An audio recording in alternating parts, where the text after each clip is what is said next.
Everyone, welcome back to my channel. Actually मी आज खूप दिवसातून व्लॉग बनवते. याचं कारण की थोडेसे मी बिझी होते माझ्या कामांमध्ये, त्याच्यामुळे मला व्लॉग बनवता येत नव्हते. आज असं थोडासा मला वेळ भेटला आहे, माझा टाईम मला भेटलेला आहे बिकॉज विहा गेले कोपर खेळायला आणि विहाचे पप्पा कामानिमित्त बाहेर आहेत. तर बोलले मी आज एकटीचे, मग काय करू, त्याला बोलूया आज एक ब्लॉग करूया. आणि मोस्ट इम्पॉर्टंट मला तुम्हाला एक गोष्ट शेअर करायची होती. आत्ताच 2 दिवसापूर्वी माझी जी आजी आहे ती गावाला असते, तिला आता पॅनिक अटॅक येऊन गेलेला आहे.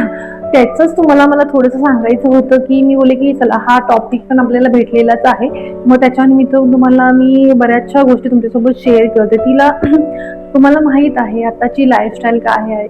म्हणजे आज जो माणूस सकाळी आपल्यासोबत बोलतो तो संध्याकाळी असं भरपूर लोकांचे झाले, अरे आत्ता तो चांगला बोलत होता, मग आणि संध्याकाळी त्याचं काहीतरी वेगळीच घटना आपल्या डोळ्यासमोर येते. असं खूपदा होतं, खूप जणांसोबत असं झालेलं सुद्धा आहे.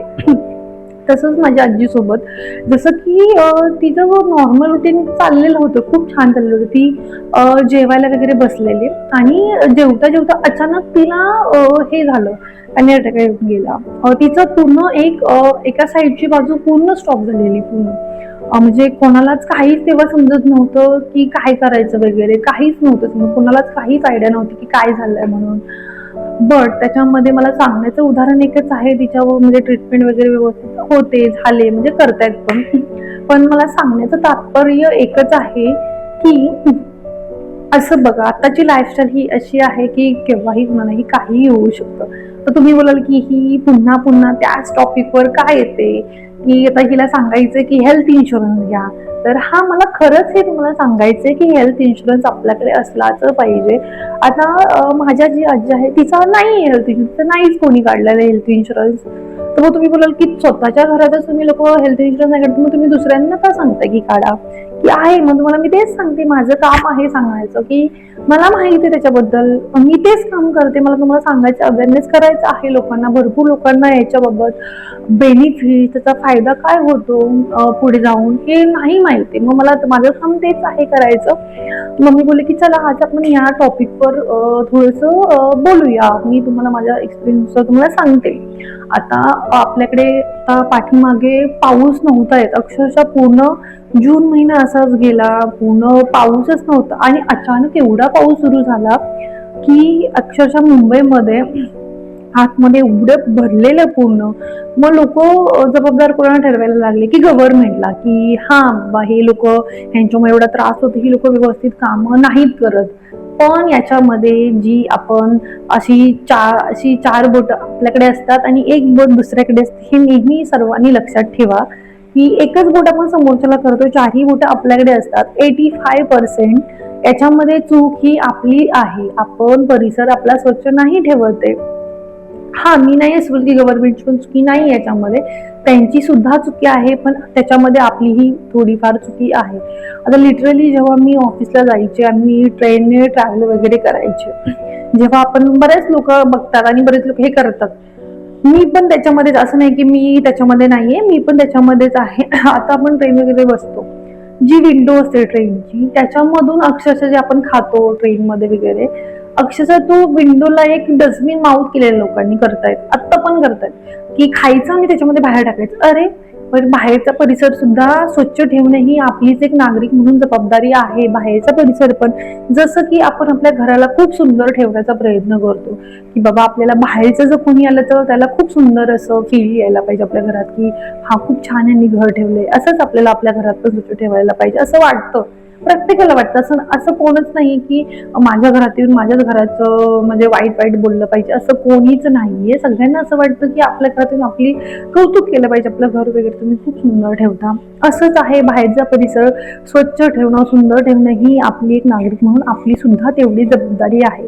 त्याच्यामुळे काय होतं, तुम्ही नाही, आता खूप असं आहे की नाही कोण ठेवत, मग त्याच्यामुळे काय होतं, रोगराई पसरते. ते कोणाला होतं, आपल्यालाच होतं, आपल्यालाच त्रास होतो. मग हे जे आमच्यासारखे आहेत की हेल्थ इन्शुरन्स घ्या, हे आम्हाला बोलण्याचं का कारण असतं की आताची जी लाईफस्टाईल ही अशीच आहे.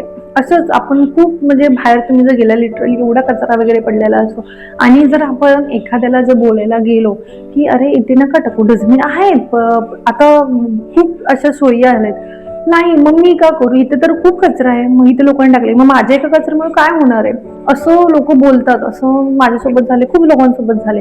अरे पण जेव्हा तुम्ही बोलता की माझ्या एका कचऱ्यामुळे पण एका कचऱ्यामुळे खूप फरक पडू शकतो, तुम्ही जर नाही ती चूक करत आहे, तुम्ही जर एखाद्या दुसऱ्याला सांगताय तर ते दुसऱ्याला अजून सांगेल. असंच एक आपलं काम आहे, तुम्ही स्वतःचं तर काम करू शकता ना, तुम्ही स्वतःला स्वच्छ ठेवून तुम्ही तुमच्याकडून जेवढं होईपर्यंत तुम्ही तेवढं करू शकता. पण नाही असं ठीक आहे, याचा म्हणजे हा तर विषय नाहीच आहे मुळात. हेल्थ इन्शुरन्स मी का बोलते, मी पाठच्या व्हिडिओमध्ये पण तुम्हाला बोललेले की हेल्थ इन्शुरन्स आपल्याकडे असलाच पाहिजे, बिकॉज आत्ताची आपली लाईफस्टाईल आहे, आपण जे खातो अन्न खातो त्याच्यामध्ये तुम्हाला माहिती आहे बेकरी प्रोडक्ट्स असेल किंवा आता 98% भेसळयुक्तच आहे, असं नाही ऑर्गॅनिक काही भेटतं आपल्याला. गावाला सुद्धा आपण बोलतो, गावाला सुद्धा तेच रासायनिक खतं वगैरे आपण यूज करतात, जास्त टायमिंगच्या अगोदरच पीक मोठी वगैरे व्हायला खूप असं आहे. त्यामुळे आता ऑर्गॅनिक ह्या नाहीच म्हणू शकत, प्रत्येक गोष्टीत भेसळी आहेत. त्याच्यामुळे आपल्याला काय होईल कधी होईल हे कोणीच सांगू शकत नाही, कोणीच नाही सांगू शकत. आता मी आहे व्यवस्थित आहे, मी बोलते की नाही मी आज ठीक आहे, मला थोडी माहिती आहे माझ्या आज शरीरामध्ये काय चाललेलं आहे, काय ती सायकल चाललेली आहे मला नाही माहिती आहे. मग ते जेव्हा ती अचानक समजते तेव्हा आपण एकदम सरप्राईज होतो, आपण पळतो इकडे तिकडे पळतो.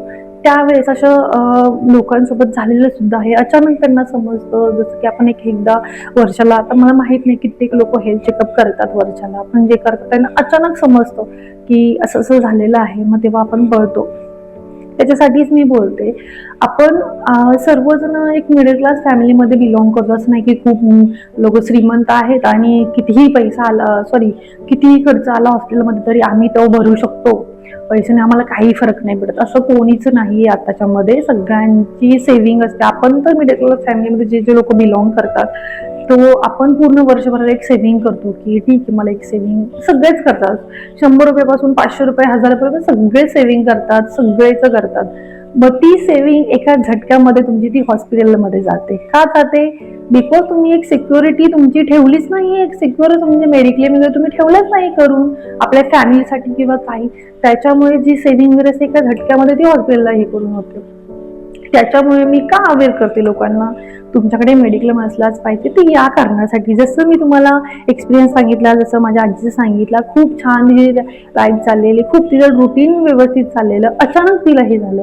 असं खूप लोकांसोबत झालेलं आहे, खूप लोकांना माहिती आहे आणि खूप लोक एक्सपिरियन्स करतात, याच्यामधून जातात की त्याच्यासाठीच मी बोलते तिचा पण नाही हेल्थ इन्शुरन्स. मग स्वतःच आपलं आहे, मग फिनान्शियल सगळ्यांना इश्यू येतो, सर्व होतं, मग ते आपल्याला करावंच लागतं. कारण की आपल्याला तो माणूस सुद्धा असायला पाहिजे, आपलं सेव्हिंग पण नाही जायला पाहिजे, असं तर नाही होणार आहे. ते केव्हा होईल? जेव्हा तुमच्याकडे स्वतःचा एक मेडिक्लेम आहे तेव्हा ते पॉसिबल आहे. त्याच्यासाठीच मी जीव ओतून तुम्हाला सांगते की तुमच्याकडे ज्यांच्याकडे नसेल, ज्यांच्याकडे आहे ते वेल अँड गुड, पण ज्यांच्याकडे नाही, आताही त्यांच्याकडे मेडिक्लेम नाही किंवा त्याच्याबाबत तुम्हाला काहीच नाहीये नॉलेज किंवा माहीतच नाहीये की ते काय काम करते, कुठे काम करते, ते माहीत नाहीये, प्लीज त्यांनी एकदा सर्च करा. आता भरपूर सारे प्लॅटफॉर्म झाले, युट्यूब आहे, आता आपण AI ChatGPT वर तुम्ही टाका की हेल्थ इन्शुरन्स काय फायदा. असं मी एक स्पून स्पीडिंग जसे करतात तसं मी तुम्हाला सांगते, ChatGPT वर तुम्ही सर्च करा की मेडिक्लेमचे काय फायदे आहेत, कोणती कंपनी चांगली. असं नाही मी म्हणते की आता मी करते काम, ते मी इन्शुरन्सच काम करते, मी त्याच फील्डमध्ये आहे, तर मी तुम्हाला एक कंपनी सांगू शकते, पण मला या प्लॅटफॉर्ममध्ये ते प्रमोशन नाही करायचं की मी हीच कंपनी चांगली सांगते, ही कंपनी चांगली नाही, ही कंपनी चांगली आहे, असं नाही. तुम्ही कोणतीही कंपनी घ्या, फक्त त्याच्यामध्ये तुम्ही 1-2-3 कंपनी कम्पेअर करून बघा, कोणती कंपनी तुम्हाला जास्त बेनिफिट देते. हा मोस्ट इम्पॉर्टंट त्याच्यामध्ये आपला सुद्धा एक भाग आहे की प्रीमियम आपल्याला थोडासा कमी पण लागतो आणि बेनिफिट पण खूप जास्त लागतात, आपण हे बघतो. मग त्याच्यामुळे तुम्ही 3 कंपनी घ्या, त्याच्यामध्ये तुम्ही कम्पेअर करा की कोणती कंपनी चांगली आहे आणि बेनिफिट कोणती कंपनी जास्त देते. आता असंही नका बघू की फक्त मला प्रीमियमच कमी पाहिजे आणि म्हणजे कोणती पण कंपनी चालेल, मग त्याचा फायदा तुम्हाला होणार नाही. का? बरेच लोक आहेत की म्हणजे मी सांगते म्हणून किंवा दुसरं कोणीतरी सांगते की तुम्ही मेडिक्लेम काढा म्हणून ती लोक काढतात, पण अक्षरशः त्यांच्यावरती वेळ येते जेव्हा ते हॉस्पिटलाइज होतात तेव्हा काही वेळा असं होतं की त्यांना तो कव्हर नाही भेटत किंवा तो क्लेम पास नाही होत. मग तेव्हा ते काय करतात, ते कंपनीला ब्लेम करतात. हे पूर्णपणे चुकीचं आहे. तुम्ही कंपनीला ब्लेम करू शकत नाही. तुम्ही ज्यावेळेस पॉलिसी पंच करता, ज्यावेळेस तुम्ही पॉलिसी घेता, त्यावेळेस तुम्ही बेनिफिट, ज्याच्यामध्ये ऍड ऑन, त्याच्यामधले कव्हर तुम्ही बघत नाही. डिरेक्टली फक्त तुम्ही काय बोलता, आम्हाला प्रीमियम कमी पाहिजे, तुम्ही आम्हाला पॉलिसी द्या. मग ते त्यांचं काम आहे ते देणं. तुम्ही जर त्यांचं ऐकूनच नाही घेते, त्याच्यामध्ये बेनिफिट काय आहे, त्याच्यामध्ये कव्हर काय आहेत, हा कव्हर घेणं का गरजेचं आहे, हा ऍड ऑन घेणं का गरजेचं आहे, तर तेही तुम्हाला सांगणार नाहीत आणि तुम्ही त्यांना विचारणार नाही, तर ती आपली सर्वस्व, हा आपली चुकी आहे. मग त्यावेळेस तुम्ही त्या कंपनीला ब्लेम नाही करू शकत. वॉट एव्हर जी कंपनी तुम्ही घ्याल त्या कंपनीला तुम्ही ब्लेम नाही करू शकत. आपली वेळ केव्हा होती, जेव्हा तुम्ही पॉलिसी घेत होता तेव्हा तुमचा जो हे होता की तुम्ही त्या लोकांना विचारायला पाहिजे होतं की त्याच्यामध्ये कव्हर काय आहेत, बेनिफिट काय आहे. एवढंच नाही की फक्त प्रीमियमच तुम्ही विचारा, प्रीमियम कमी पाहिजे मला कोणती पण कमी, ती तुम्हाला उपयुक्त किंवा युजफुल ती नाही होणार त्यावेळेस. त्याच्यासाठी मी जीव अक्षरशः ओतून सांगते की तुम्ही कंपनी व्यवस्थित घ्या, कंपनीचा रेशिओ काय आहे तो बघा, क्लेम सेटलमेंट कशी आहे ती बघा, तुमचे नेटवर्क हॉस्पिटल कोणत्या कंपनीचे जास्त आहेत ते सुद्धा तुम्ही बघा, ऍड ऑन कुठले जास्त आहेत ते सुद्धा तुम्ही त्याच्यामध्ये बघा आणि त्याच्यानंतर सर्व विचार करून तुम्ही पॉलिसी ती घ्या. त्याचा फायदा आपल्याला केव्हा होतो, ज्यावेळेस आपल्याला एक क्लेम येतो. आपल्याला असं होऊ नये, देव नको, पण असं कोणावरच ही वेळ येऊ नये, पण असं होतं त्यावेळेस मग ते आपल्याला खूप पळावं लागतं. मग तेव्हा कोणीही हेल्प नाही करत आहे आणि कोणतीच कंपनीमध्ये क्लेम नाही पास करून देणार आहे. आणि त्याच्यामध्ये ते टर्म्स कंडिशन ज्या असतात, तुम्ही ज्यावेळेस पॉलिसी घेता त्यावेळेस सर्व ते ऍड ऑन कव्हर जे आलेले असतात. मग जे एखादा कव्हर नाहीच आहे, आता फॉर एक्झाम्पल तुम्ही रूम रेंटमध्ये जर सिंगल प्रायव्हेट रूम घेतली, सिंगल प्रायव्हेट रूम पण नाही घेतलेली आहे, तुम्ही बोलाल की मला स्वीट रूम पाहिजे, कंपनी कशी देईल तुम्हाला, त्याचे पण काहीतरी क्रायटेरिया आहे, त्याचे पण वेगळे प्रीमियम आहेत. मग तुम्ही असं तेव्हा कंपनीसोबत भांडू नाही शकत. तेव्हा ती सर्वस्व आपली चुकी आहे. एनिवे, हा तर माझा प्रश्न होतो, मला म्हणजे सांगायचंच होतं, मला हे थोडंसं माझा एक तुमच्यासोबत शेअर करायचा होता. आणि तुम्ही असं मला बोलाल की अरे यार, ही प्रत्येक ब्लॉग मध्ये हे का सांगते आम्हाला की हेल्थ इन्शुरन्स घेतलाच, हिचं काम आहे, हिचं म्हणजे हिला पॉलिसी पाहिजे म्हणून मी सांगते, असं तुम्हाला वाटते तर ठीक आहे. प्रत्येकाची सोची मी नाही बदलू शकते, पण माझं काम आहे सर्व लोकांना अवेअर करायचं की हेल्थ इन्शुरन्स का गरजेचं. आणि होप सो याचा फायदा भरपूर जणांना होईल की ज्यांना माहीतच नाही मेडिक्लेम म्हणजे काय. तुम्हाला जसं बोलले, आता भरपूर सारे प्लॅटफॉर्म आहेत, जसं ChatGPT, YouTube, सर्वांना तुम्ही म्हणजे कोणाला विचारायची सुद्धा गरज नाही आजूबाजूला की ही कंपनी चांगली आहे का, हा कव्हर आहे का. तुम्ही डिरेक्टली जरी ChatGPT मध्ये टाकलं, ChatGPTचा मी तुम्हाला बोलते इथे उपयोग करा. तुम्ही नको त्या गोष्टींमध्ये नका करू, इथे उपयोग करा. जिथे तुम्ही इन्फॉर्मेशन 3 कंपनी तुम्ही सर्च करा, 3 कंपनीमध्ये कम्पेअर करा की कोणती कंपनी जास्त चांगली आहे, बेनिफिट कोणते आहे, हे सर्व तुम्हाला तुमच्याकडेच आहे. आपण मोबाईल यूज करतो, त्याचा थोडासा एक 5-10 मिनिटं याच्यासाठी उपयोग करा. आणि हे गरजेचं केव्हा होतं, ज्यावेळेस आपल्यावरती वेळ येते तेव्हा हे गरजेचं असतं. आता काही जण बोलतात अरे नाही, काही गरज नाही, जसं की बोलतात की हा, आता जरी एक्झाम्पल आम्ही काढला, हेल्थ इन्शुरन्स काढला, तरी सपोज जर असं नाहीच त्याचा फायदा झाला, वर्षभर आम्ही नाहीच गेलो, तर मग आमचे पैसे वेस्ट गेले. असं का? तुम्ही पॉझिटिव्ह सोबत थोडासा तुम्ही निगेटिव्ह सुद्धा, आपण बोलतो निगेटिव्ह विचार नाही करायचा, पण तो तिथे करा. जर बाबा झालंच तर मग काय, फिनान्शियल कंडिशन आपली पूर्ण हलणार आहे. जे काय तुमची सेव्हिंग आहे, दागिने, अशी वेळ येते. असं मी आता याचा उल्लेख का करते, बऱ्याचदा आमच्या सोबत सुद्धा असं झालेलं आहे, खूप लोकांसोबत असं झालंय. मग दागिने वगैरे घाण ठेवावे लागतात, मग ते पैसे पे करावे लागतात, हॉस्पिटलला जावं तिथे पण आपल्याला कॉम्प्रोमाइज करावं लागतं. मग तुम्ही तिथे single private room, AC room नाही घेऊ शकत, मग तुम्हाला एक वार्डमध्ये शिफ्ट केलेलं जातं, मग ते तुम्ही ऍडजस्ट करायला लागतं तिथे. मग तुम्ही जर मोठ्या मोठ्या हॉस्पिटलमध्ये जर सपोज असं होऊ नये, पण एखाद्यासोबत रोबोटिक वगैरे सर्जरी करायची होती, तिथे तुम्हाला माहिती आहे आता छोट्यातल्या छोट्यात जरी तुम्ही हॉस्पिटलमध्ये गेला तरी तिथे किती सारा बिल येतो ते तुम्हाला माहित. ज्याच्यावर ही वेळ आले त्यांना माहित आहे किती बिल येतो, तर तिथे तुम्ही मग नाही जाऊ शकत आहे. मग तिथेही सुद्धा तुम्हाला कॉम्प्रोमाइज करा. जे मोठे मोठे हॉस्पिटल जसे ब्रीच कँडी हॉस्पिटल आहे, कोकिलाबेन वगैरे आहेत, खूप सारे मोठे मोठे हॉस्पिटल आहेत, तिथे तुम्ही तुमचा उपचार नाही करू शकत बिकॉज तुमच्याकडे तो नाहीच आहे कव्हर. मग जर सपोज तुमच्याकडे पैसे आहे तर ठीक आहे, वेल अँड गुड, तुमच्याकडे पैसे आहे, तुम्ही खूप मोठ्यातली मोठी सर्जरी सुद्धा त्याच्यामध्ये तुम्ही करू शकता, तुमच्याकडे एवढे पैसे आहेत, सेव्हिंग आहे, तर ओके. नाही, नका काढू मेडिक्लेम असं मी नाही बोलणार, तरीही सुद्धा तुम्ही मेडिक्लेम काढा. खूप सारे असं आहे की आपण असा विचार सुद्धा नाही करू शकत की त्याला एवढा म्हणजे कॉस्ट येऊ शकतो, असं नाही. त्यामुळे मी रिपीट तेच तेच सायकल का फिरवते, कारण बऱ्याच लोकांना नाही माहित अजूनही. खूप जणांचे मेडिक्लेम नाही आहे. छोट्यातली मी असं बोलत नाहीये की तुम्ही 1 करोडची पॉलिसी काढा, 20 करोडची काढा, 50 लाखाची काढा, असं मी नाही बोलणार आहे. आपल्याला ऑफकोर्स आपली फॅमिली आहे, आपल्याकडे भरपूर सारे आपल्याकडे प्रायोरिटीज असतात. त्याच्यामुळे भरपूर लोकांना नाही जमत आहे वर्षाला एवढा प्रीमियम वगैरे पे करणं. तर मी बोलले तुम्ही काहीच नाही, 5 लाखाची जर आपण मिनिमम पॉलिसी आपल्यासाठी स्वतःसाठी आपण काढू शकतो. बिकॉज आता फॉर एक्झाम्पल मी कोणाचंच उदाहरण नाही देते, मी स्वतःचं उदाहरण देते. जर मी घरातील मुख्य व्यक्ती आहे आणि माझ्यावरच अशी वेळ आली, मग माझ्या घरातल्यांकडे नाहीये, तर मीच मुख्य व्यक्ती जे काम करून पैसे वगैरे कमवते आणि माझ्या जी वेळ आली हॉस्पिटलाच व्हायची, तेव्हा मग माझ्या फॅमिलीमध्ये जे आहेत त्यांनी काय करायचं? बिकॉज मीच पैसे कमवून आणते घरात आणि मलाच हॉस्पिटलाइज व्हायची वेळ आले, तर मग काय? मग त्याच्यासाठीच मेडिक्लेम हा महत्वाचा आहे. जर मीच आता मेडिक्लेम काढून ठेवलाय, फॅमिली सुद्धा माहिती आहे माझ्याकडे मेडिक्लेम वगैरे आहे, मग त्यांच्यावरती प्रेशर नाही येणार आहे की आता पैसे कुठून वगैरे आणायचे. जर मुख्य व्यक्ती जर आजारी पडला, त्यालाच खूप काही होते, तो हॉस्पिटलाइज झाला, तर मग त्याच्या फॅमिलीमधले काही नाही करू शकत आहे. तेव्हा मग आपल्याकडे ऑप्शन नसतो. आणि अक्षरशः मी हे पण सांगते की अशी खूप लोकांवर वेळ आले की फक्त पैशामुळे किंवा त्यांच्याकडे मेडिक्लेम वगैरे नाही, फक्त फिनान्शियल कंडिशन त्यांची चांगली नाही म्हणून ते घरी बसून ते सर्व सर्व्हाइव्ह करतात त्याच्यामध्ये. आणि ते उपचार वेळेवर ते उपचार नाही घेऊ शकत का? एक तर त्यांचे पैसे नाहीये त्यांच्याकडे, आणि दुसरी गोष्ट तर मेडिक्लेमच नाहीये. हा, मी असं बोलते फिनान्शियल कंडिशन त्यांची नाहीये, पण जर त्यांच्याकडे मेडिक्लेम आहे तर ते वेळेवर तिथे उपचार करू शकतात आणि मोठ्यातल्या मोठ्या हॉस्पिटलमध्ये सुद्धा ते जाऊन उपचार करू शकतात. त्याच्यासाठी मी सारखं हेच बोलते की आपल्याकडे मेडिक्लेम असलाच पाहिजे, असलाच म्हणजे 101% असला पाहिजे. अक्षरशः तुम्ही एका वर्ष असं दागिने वगैरे नका बनवू, पण मेडिक्लेम घ्या. अजून जरी कोणी नसेल घेतला तर मी खरंच सांगते तुम्ही घ्या. कोणतीही सुद्धा म्हणजे जसं मी तुम्हाला ऑप्शन सुद्धा दिलेत, कुठले कुठले प्लॅटफॉर्म त्याच्यानं तुम्ही सर्च करा. मी असं नाही बोललं HDFC's घ्या, ICICI लोंबार्ड घ्या. हा, मी एक व्हिडिओ बनवेन की कोणती कंपनी चांगली आहे, कोणत्या कंपनीमध्ये रेशिओ वगैरे अप अँड डाऊन्स आहेत, त्याच्यामध्ये बेनिफिट कोणती कंपनी तुम्हाला चांगले जास्तीत जास्त देते, नेटवर्क हॉस्पिटल कोणते कोणते आहेत, हे तुम्हाला मी एका व्हिडिओमध्ये पर्टिक्युलर त्याच्यासाठी व्हिडिओ तो करेन. बापरे, मी खूप बोलले ना आज. हा, मला ऍक्च्युली हे सांगणे गरजेचंच आहे लोकांना. आता याच्यामध्ये खूप सारे लोक असे असतील की अरे ही सारखी तेच बोलते, मला बोर होतं, ही सारखी हेल्थ इन्शुरन्सच बोलते.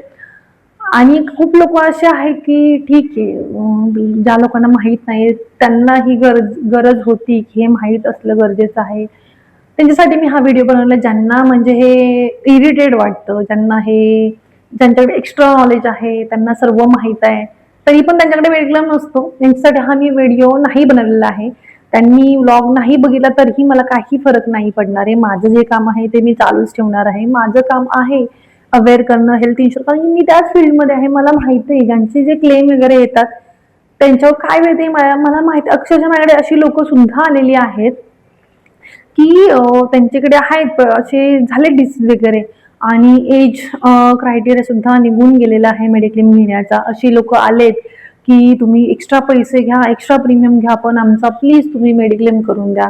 तेव्हा तिथे मी सुद्धा काही करू शकत नाही किंवा कोणतीच कंपनी एक्स्ट्रा लोडिंग लावून एक्स्ट्रा पैसे घेऊन कोणतीच कंपनी देत नाही. कंपनी बघते जर तुम्हाला जर पर्टिक्युलर डिसीज आहे, त्याला पुढे जाऊन फ्युचरमध्ये खूप खर्च वगैरे येणार आहे, तुम्ही त्या एजच्या स्टेजमध्ये आहात की ते तुम्हाला क्लेम येण्याचे चान्सेस भरपूर आहेत, तेव्हा तिथे कंपनी विचार करते. तेव्हा तुम्ही आला तिथे कोणतीच नाही, मी बोलते एकाही कंपनीचे मी नाव घेत नाही, कोणतीच कंपनी तिथे तुम्हाला मेडिक्लेम नाही देणार आहे. असे खूप लोक आलेत की द्या, पण तिथे आम्ही सुद्धा नाही काय करू शकत, नाही देऊ शकत.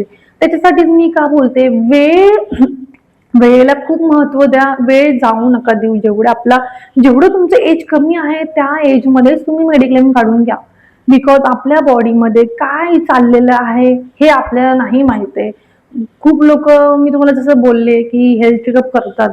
आता मला माहिती आहे मी खूप फिट अँड फाईन आहे, मला माहिती आहे मला काहीच नाहीये, मला माहिती आहे माझ्या आतमध्ये बॉडी पार्ट मध्ये काय चाललेलं आहे.